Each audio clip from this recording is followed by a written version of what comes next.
السلام علیکم ورحمۃ اللہ وبرکاتہ۔ حدیث نمبر 8۔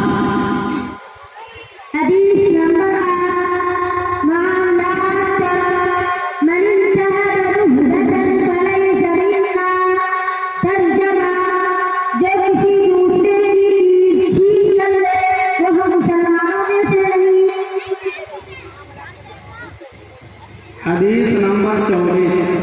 حدیث نمبر 24 معاشرت پر لا تسبن احدا۔ ترجمہ ہرگز کسی کو گالی مت دو۔ حدیث نمبر 14۔ حدیث نمبر 14 معاشرت پر اذا دخلتم بیتا فسلموا علی اہلہ۔ ترجمہ جب تم گھر میں داخل ہو تو گھر والوں کو سلام کرو۔ السلام علیکم ورحمۃ اللہ وبرکاتہ۔